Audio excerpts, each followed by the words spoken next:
India radio और सभा के एनालिसिस में आप सबों का स्वागत है। अगर ऑल इंडिया रेडियो के अंदर न्यूज़ की बात करें तो एक भी इम्पोर्टेंट आज नहीं है न्यूज़। दूसरा, द बिग पिक्चर का कल का आर्टिकल अपनी परसों का था हमारा, वो जो है आर्टिकल यूनाइटेड नेशन से संबंधित है, डिस्कस करेंगे 75 ईयर्स वाला। और बाकी एक और आर्टिकल बचेगा, उसको धीरे धीरे इंगेज कर लेंगे। तो चलिए डिस्कशन स्टार्ट करते हैं। और संडे को कुछ आता नहीं, आपको पता है। तो पहला जो आर्टिकल है हमारा 75 ईयर्स किसके हुए हैं। 24 मार्च को डायमंड जुबली मनाया जा रहा है यूनाइटेड नेशन का।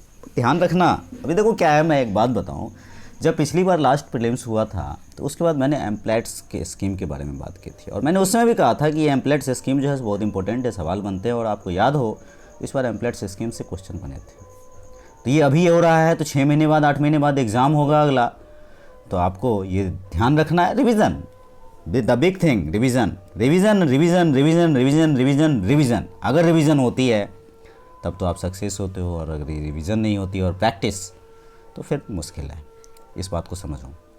दूसरी बात, आपको समझना होगा आपकी गलती कहाँ हो रही है, कहाँ कर रहे हो। अगर नहीं हो रहा है तो नहीं, जिसका हो रहा है उसके लिए वेल एंड गुड है। चलो एनीवेज, यहाँ पे बात करते हैं हम यूनाइटेड नेशन की। यूनाइटेड नेशन की जो बात की जाए, 75 ईयर्स की बात की जा रही है। The effect of peace, the effort of peace.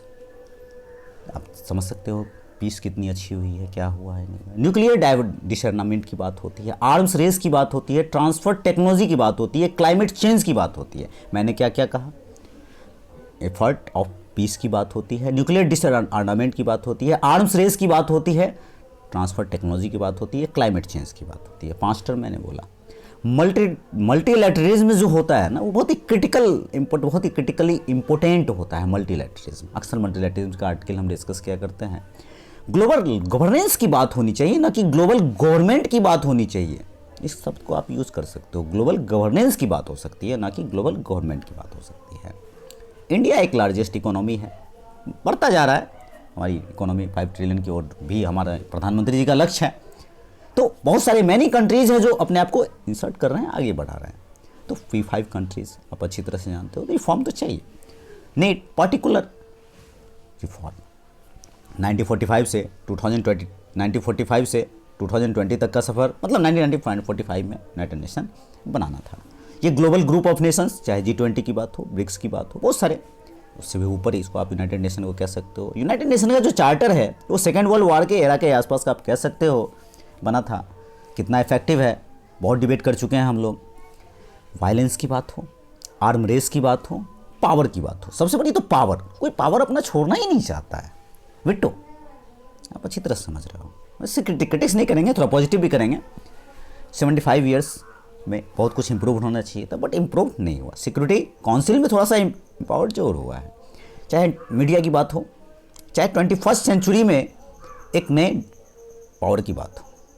Power shift कर रहा है आजकल। यूएसए की जगह चाइना डोमिनेंस आ रहा है, चाइना पड़ रहा है। देखो अभी कोविड-19 आया, रिस्पॉन्सिबल कहीं ना कहीं चाइना है, लेकिन यहाँ तक कि ये डिबेट हो भी नहीं पाया जो होना चाहिए। और भी कुछ वर्ल्ड्स हालांकि उठ करके आए और इसके ऊपर बात करना शुरू किए। जैसे कुछ लोग प्रोटेक्शन की पॉलिसी अपना रहे हैं। इंडिया ही ने कहा कि हम आपका सामान नहीं आने देंगे, या फिर और भी कंट्री जो है चाइना पे डिपेंडेंट नहीं हो सकता। मतलब चाइना तो कैरेट वाला गेम तो खेलता ही रहता है। तो पावर ऑफ प्रिंसिपल की बात होती है। इंडिया जो है अलग तरह का रेपुटेड है। रिस्पॉन्सिबिलिटीज़ होनी चाहिए। रिस्पॉन्सिबिलिटीज़ इन द सेंस, आप अगर इतनी बड़ी ऑर्गेनाइजेशन हो तो आपको देखना होगा हर तरफ। ड्यूटी होनी चाहिए, ड्यूटी मॉरल बहुत ज़्यादा जरूरी है। हर चीज़ में ड्यूटी। बहुत सारे लोग अपनी ड्यूटी को भूल जाते हैं। We are not talking about moral organisation. ये यूनाइटेड नेशन एक मॉरल ऑर्गेनाइजेशन नहीं है, ये एक गवर्नेंस ऑर्गेनाइजेशन है। 2008 में जब ग्लोबल गवर्नेंस आया था तो इसका एडवांटेज लिया जा सकता था। फंडामेंटल गवर्नमेंट स्ट्रक्चर की बात है, चाहे पैंडेमिक का समय हो, इंस्टीट्यूशनल स्ट्रक्चर का समय हो, फूड की बात हो, हेल्थ की बात हो, फाइनेंशियल रिफॉर्म की बात हो। Any power can not survive. कोई भी पावर सर्वाइव नहीं कर सकता इस तरह से। कोर ऑफ इंटरेस्ट पावर का जब ही आ गया तो वो नहीं हो सकता है। इंटरनेशनली चेंज होने की ज़रूरत है, रिफॉर्म की ज़रूरत है। हाँ, कुछ यूनाइटेड नेशन ने कुछ अच्छे भी काम किए हैं।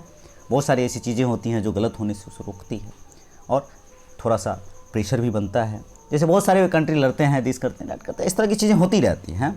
तो अब देखो एक बात और लास्ट में कहना चाहता हूँ, अब मैं उतना बड़ा वो नहीं हूँ, मतलब क्या बोलते हैं, यूट्यूबर। जितनी समझ मेरी है, वो वीडियो तो कोई देखता भी नहीं है, वैसे मैं खुद से ही बात कर रहा हूँ, आप कह सकते हो मेरी वीडियो तो कोई नहीं देखता है।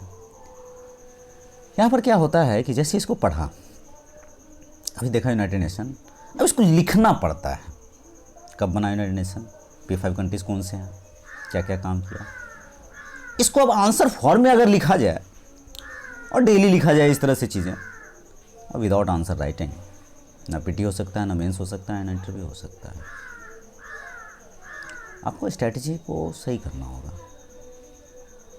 अगर स्ट्रैटेजी सही हो गई और एकदम दुनिया इसको छोड़ करके, क्योंकि दुनिया में मोह माया बहुत ज़्यादा है, इस मोह माया के चक्कर में पड़ने के बाद जो है ना, सो इंसान खुद को ही भूल जाता है। क्योंकि कुछ ऐसी चीज़ें हैं दोस्तों कि उनको पता ही नहीं लगता है कि हम, मतलब एक्चुअल में उनको लगता है हम सही कर रहे हैं, बट दैट्स नॉट राइट। वो सही नहीं होता। अगर आपको बहुत ऊंचा उड़ना है तो उड़ने के लिए जो है सो आपको मेहनत तो करनी पड़ेगी। तो आज के डिस्कशन में इतना ही था। Thank you.